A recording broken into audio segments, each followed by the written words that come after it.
इसके पहले हमने अव्यय के दो भेद, ग्रेविटेशन अव्यय और संबंध सूचक अव्यय, इनका अध्ययन किया है। इस वीडियो में हम समुच्चय बोधक अव्यय और विस्मय आदि बोधक अव्यय किसे कहते हैं ये देखेंगे। तो सबसे पहले हम तीसरा जो है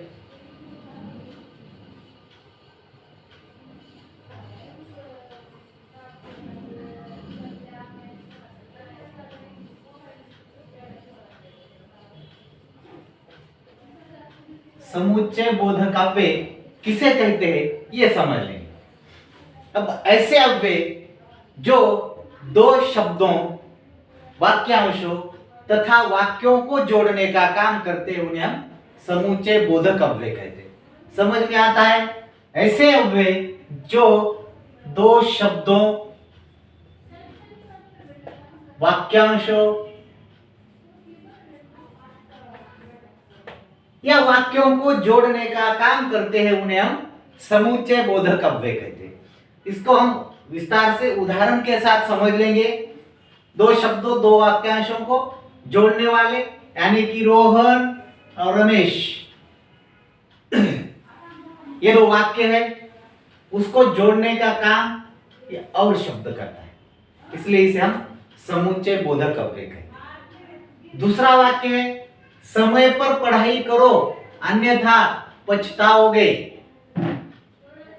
ये पढ़ाई करना और समय पर, अगर समय के अनुसार ऐसा भी लिख सकता है, समय पर पढ़ाई करो, ये वाक्य हो गया।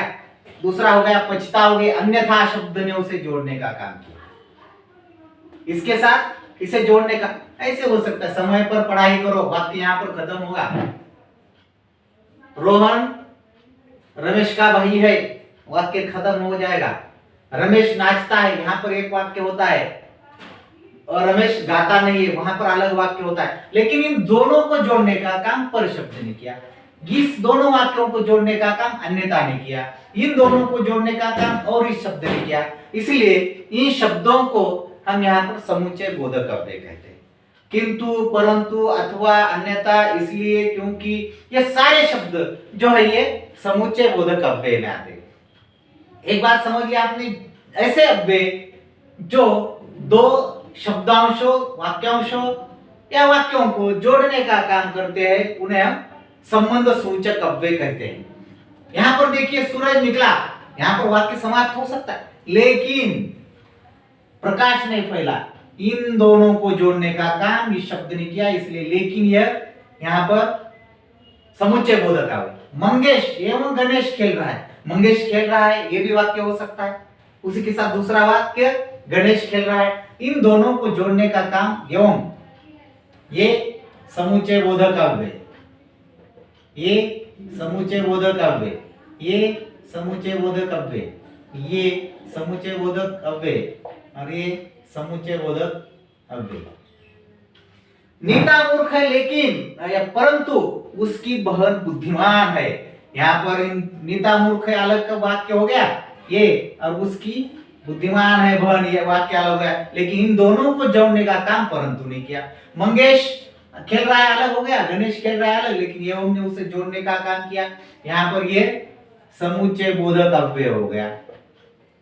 तो समझ में आता है बच्चों, जो दो वाक्यांशों, दो वाक्यों को जोड़ने का काम करने वाले जो अव्यय होते हैं उसे समुच्चय, समुच्चय से मतलब होगा एक से अनेक को एक जगह पर बांधना, उनको समुच्चय करना, संग्रहित करना। ऐसे जो अव्यय होते हैं उन्हें हम समुच्चय बोधक कहते हैं। इसके उदाहरण आपके सामने दिए गए। फिर इसमें विरोधाभास है, तुलना है, ऐसे अलग अलग भेद होते हैं। इन भेदों को हमें देखने की आवश्यकता लेकिन नहीं है, लेकिन जो हमें परीक्षा की दृष्टि से, परीक्षा में जो पूछा जाएगा उसे ध्यान में रखते हुए हम इन बातों को समझने की कोशिश करते हैं। यह हो गया समुच्चय बोधक अव्यय।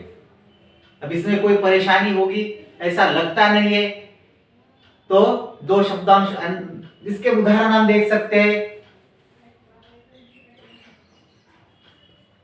लेकिन, किंतु, परंतु, अथवा, अन्यथा,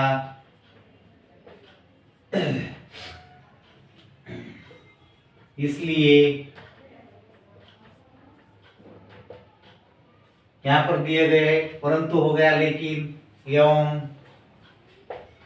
ऐसे बहुत सारे उदाहरण हम समुच्चय बोधक अव्यय के अंदर देखते हैं। इसलिए अतः ऐसे बहुत से उदाहरण इसके अंतर्गत आते हैं। इस प्रकार से हम यहाँ पर समुच्चय बोधक अव्यय किसे कहते हैं इसको हमने समझने का प्रयास किया है। इसके बाद अंतिम अव्यय जो है विस्मयादि बोधक अव्यय, वह किसे कहते हैं ये हम देखेंगे। यानी कि क्रिया विशेष समुच्चय बोधक अव्यय में किंतु, परंतु, किसने, किसलिए, अथवा, लेकिन, अन्यथा और ये जो शब्द एवं, ऐसे इन शब्दों को हम समुच्चय बोधक अव्यय कहते हैं। क्यों कहते हैं? क्योंकि ये एक वाक्य का, एक शब्द का दूसरे संबंध के शब्दों के साथ दूसरे वाक्य के साथ संबंध जोड़ते हैं, उनको जोड़ने का काम करते हैं। इसीलिए उसे हम समुच्चय बोधक अव्यय कहते हैं। क्योंकि ये अलग अलग वाक्य हो सकते हैं, ये प्रमुख वाक्य दो हो गए, इसे जोड़ने का काम इन शब्दों ने किया, इसलिए हम उसे समुच्चय बोधक अव्यय कहते हैं।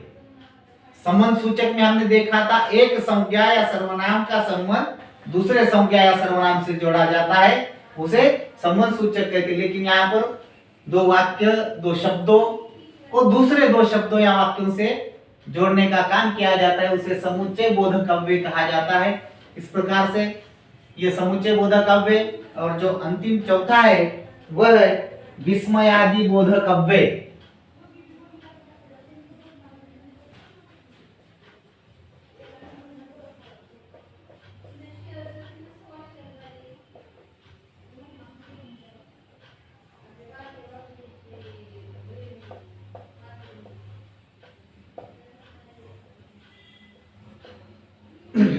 अब विस्मय से अर्थ इसका देखो, विस्मय, आश्चर्य उसे कहते, ऐसे दर्शाना। अब इसके अंतर्गत जो अलग अलग प्रकार के भाव होते हैं, अब किसे कहेंगे हम? किन अव्ययों को विस्मयादि बोधक अव्यय कहते? ऐसे अव्यय जो हर्ष, शोक, आश्चर्य, घृणा आदि, यानी कि ऐसे अव्यय जो अव्यय हर्ष, शोक, आश्चर्य, घृणा को दर्शाने का काम करते, ऐसे अव्ययों को हम विस्मयादि बोधक अव्यय कहते हैं। अब कौन से अव्यय शोक के लिए या हर्ष के लिए क्या कहेंगे हम? हर्ष यानी आनंद, उत्साहित जब हो जाते, शाबाश,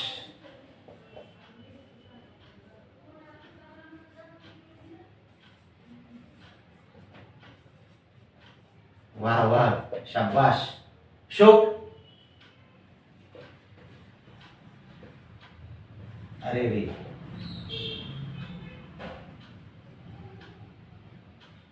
ये क्या हुआ, ऐसे शब्द होते। आश्चर्य में बाप रे, घृणा, छिछित आदि शब्द। यानी कि विस्मयादि बोधक अव्यय समझने के लिए सभी अव्यय आसान है, कोई परेशानी नहीं। जब हम ध्यान से पढ़ेंगे, ध्यान से उसको समझने की कोशिश करेंगे तो सभी आसान सा लग जाएगा। लेकिन जब हम उससे समझते